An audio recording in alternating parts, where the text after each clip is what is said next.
Salve, salve, minha gente! É com muita alegria que inauguro mais um canal de comunicação com você.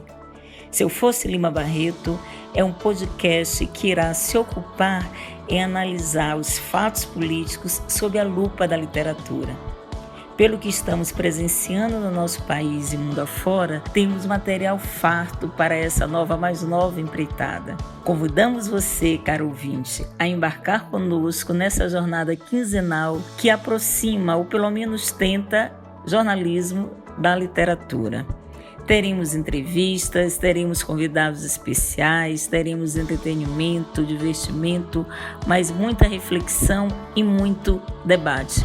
Você já está muito mais do que convidado. Você é o nosso participante ativo nesse nosso mais novo canal. Portanto, sejam todas e todos bem-vindos.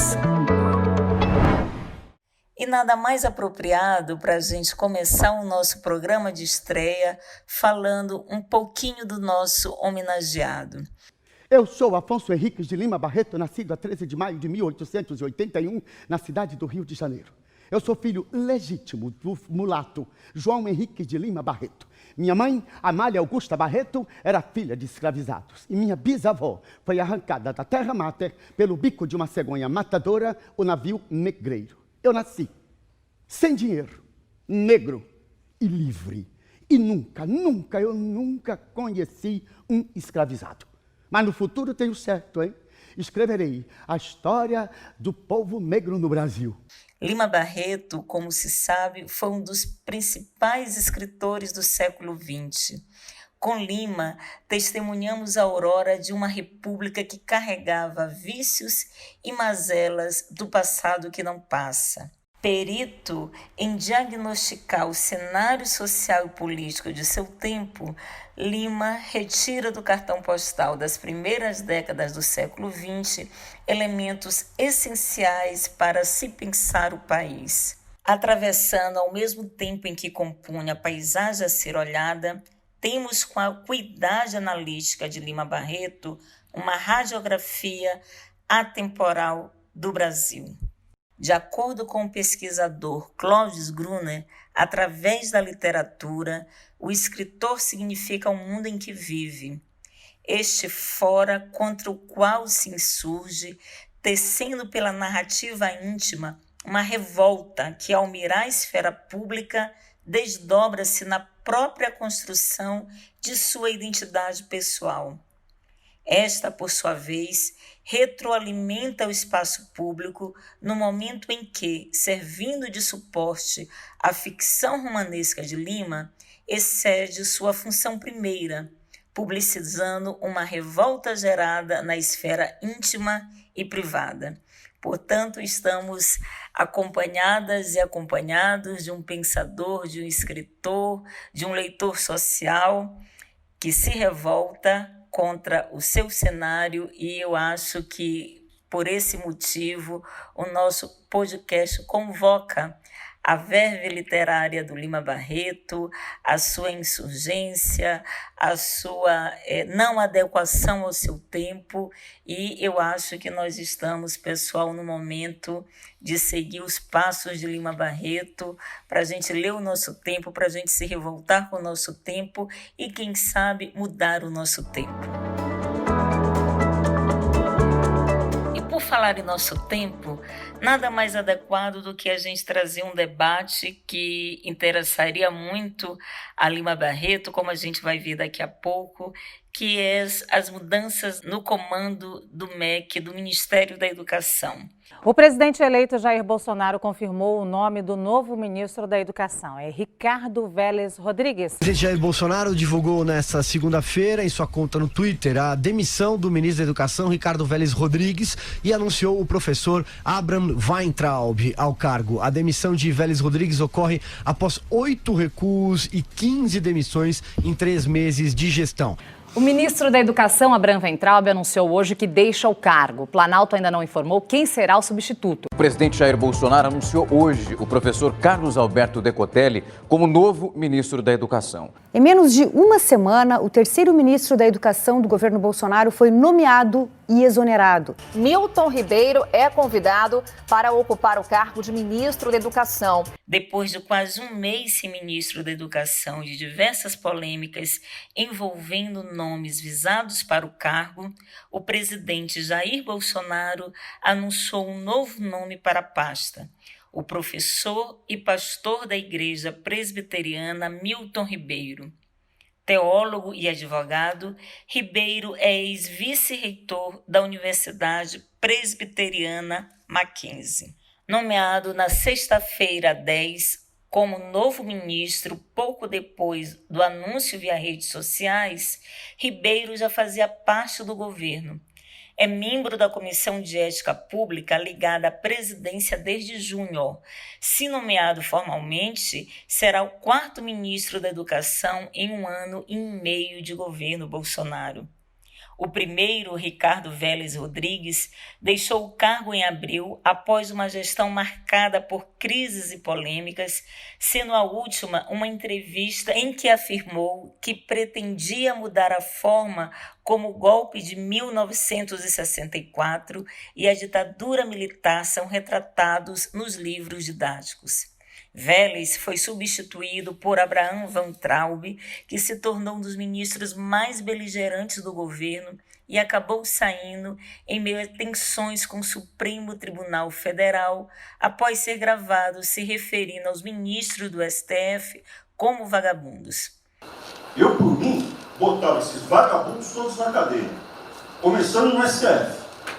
Ribeiro foi escolhido após a saída do terceiro ministro, Carlos Alberto Decotelli, que foi nomeado, mas não chegou a assumir devido a um crescente mal-estar causado por uma série de informações falsas descobertas em seu currículo. A pasta não informou quando será sua cerimônia de posse. O novo ministro ele tem um apoio largo dos evangélicos. Com graduação em teologia e doutorado em educação pela USP, Ribeiro foi ex-vice-reitor do Mackenzie e consta em seu currículo Lattes que chegou a atuar como reitor em exercício. Ribeiro, que continua ligado à universidade, tem a indicação apoiada por entidades evangélicas como a Anajure, Associação dos Juristas Evangélicos. Tem um perfil que gostamos porque, ao mesmo tempo em que tem sólidos valores morais, é um técnico com bastante experiência e tem doutorado na área, diz Uziel Santana, presidente da Anajure. Santana afirma ainda que a vocação pastoral de Ribeiro facilita com que ele saiba dialogar e compreender, e refuta preocupações de que o ministro da Educação pastor vai empurrar uma agenda evangélica na educação ou ser intolerante com outras religiões. Movimentos minoritários vão se surpreender com a capacidade de diálogo dele. Ele é presidente dentro do Mackenzie da Comissão de Liberdade Religiosa e é uma pessoa do diálogo. Faz um excelente trabalho, ainda diz Santana.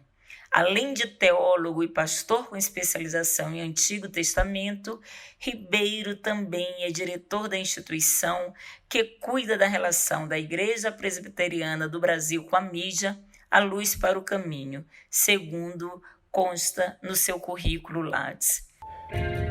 O que é verdade na raça branca não é extensivo ao resto. Eu, mulato negro como queira, escritor de estirpe moral e intelectual, fui condenado em vida, mas não me agasto ao desgosto, pois ele far-me-á grande.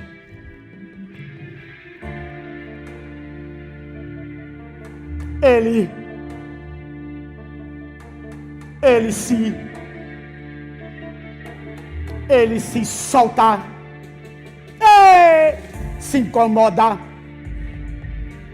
ele se revolta, não tem por que domar a dor. Vai, vou, vai, vou, ao lado dos pisados, invisibilizados, dos ignorados, Homens marcados na cor Lima vai. Vou. Lima vai.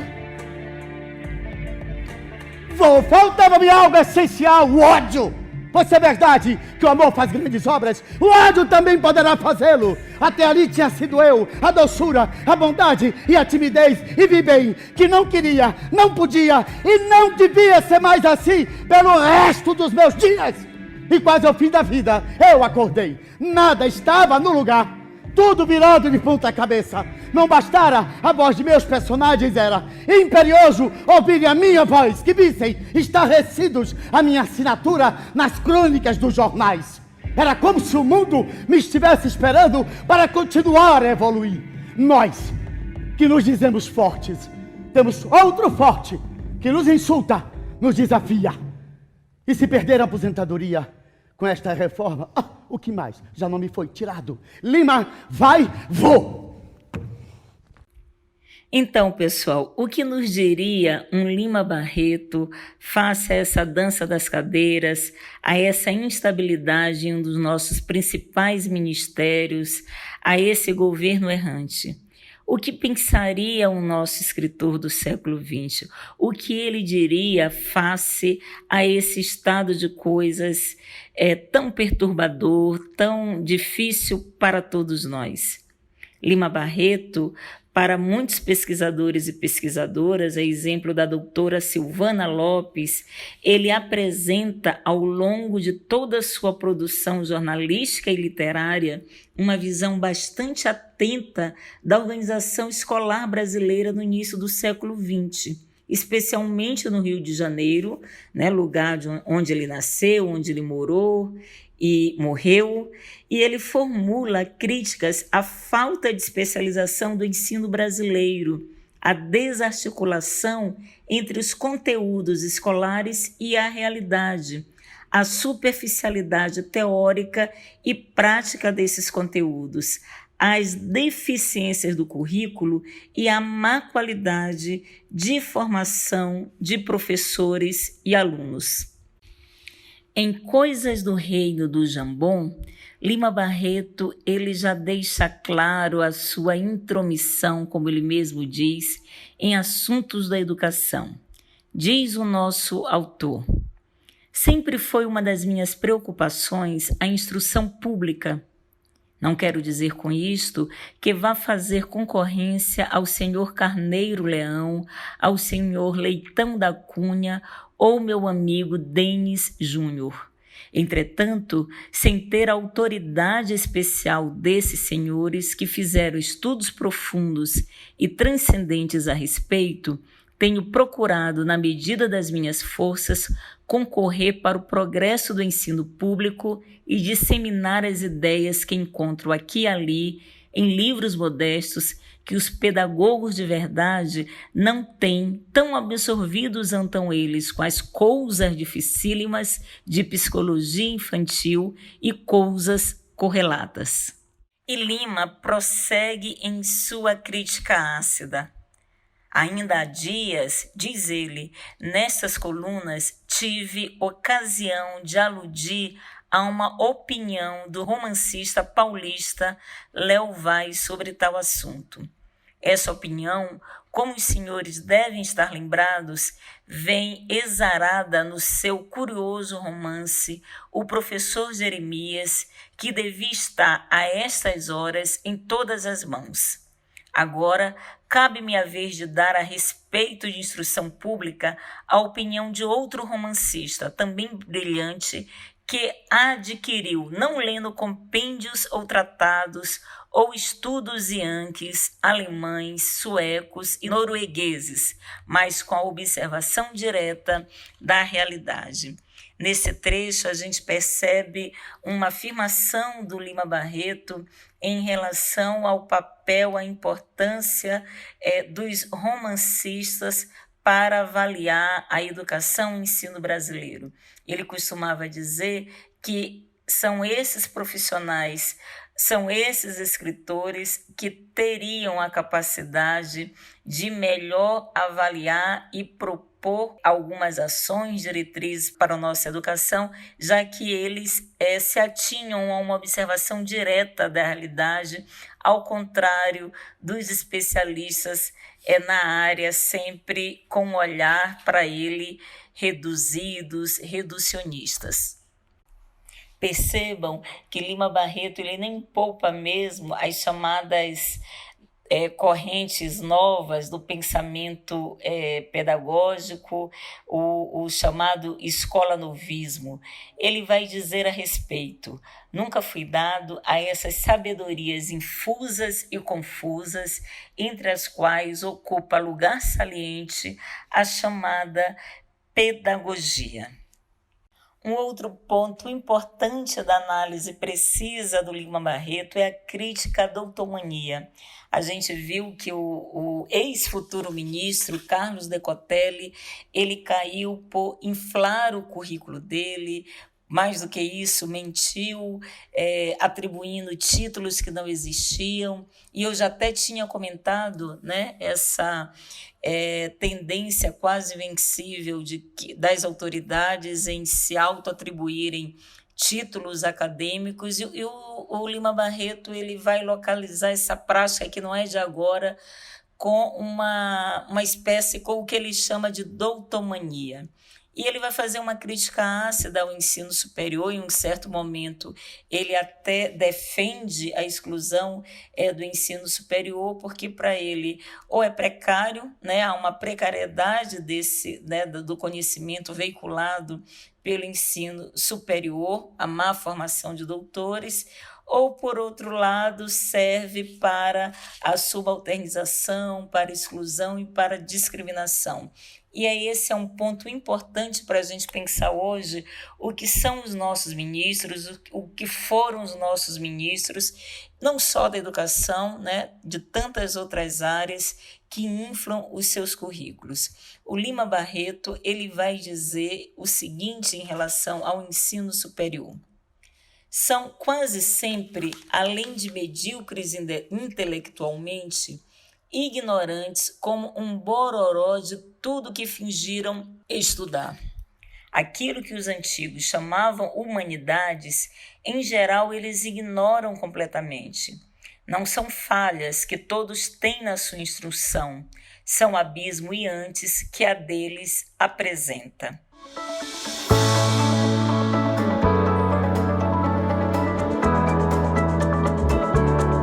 Além da falha de um saber enciclopédico, uma falha de uma formação humanista, o Lima Barreto ele também detecta uma precariedade técnica, uma deficiência técnica. No conto Como o Homem Chegou, o doutor Barrado, para Lima, é um exemplo clássico de ignorância. Diz, novamente, o nosso escritor: procurou quem o guiasse até o rio, embora lhe parecesse curta e fácil a viagem. Examinou bem o mapa e, vendo que a distância era de 1,5 palmo, considerou que dentro dela não lhe cabia o carro. Por este e aquele, soube que os fabricantes de mapas não têm critério seguro.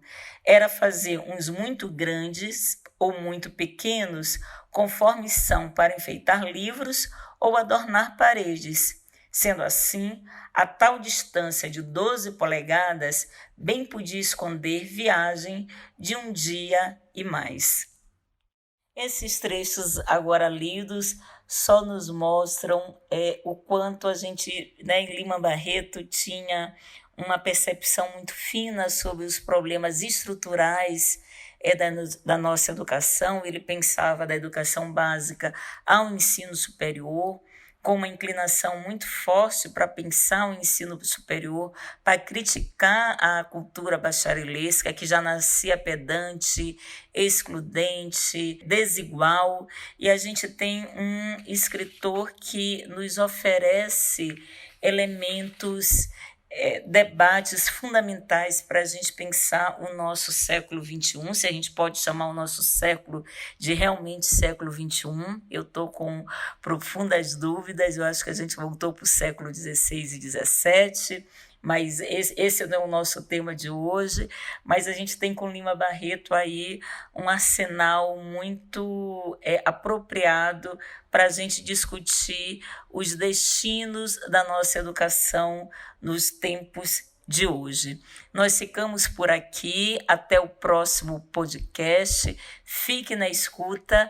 No nosso próximo programa a gente terá uma convidada especial, que eu não vou falar agora o nome, isso fica para a nossa surpresa daqui a 2 semanas.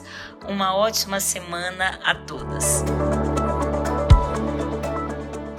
Naquela noite, só quando Lima partiu, um estranho fenômeno aconteceu. Cabeça de escritor explode em congresso e deixa escapar tesouro espantoso. Uma infinidade de crônicas, romances, contos, sátiras e uma multidão de personagens. Uma comunidade de espectros. Policarpos, Claras, Isaías, Gonzagas, outros que sabiam javanês e etc, etc. Alguns dizem que esse fenômeno se deve à teoria dos espectros revoltados. Partículas de consciência que se atraem em tempos e espaços não quantificados e se juntam em momentos cruciais da humanidade para atrapalhar o curso natural da história. Enquanto isso, perturbadoras revoluções devem ocorrer, fazendo o inamovível se movimentar em um ciclo interminável. Cuidado! Você pode fazer parte dele sem o saber. Não tenho provas de que tudo isso realmente aconteceu, mas posso afirmar com absoluta convicção de que eu estive lá. Coisas de Lima. Esse podcast foi editado pela Toca Audiovisual.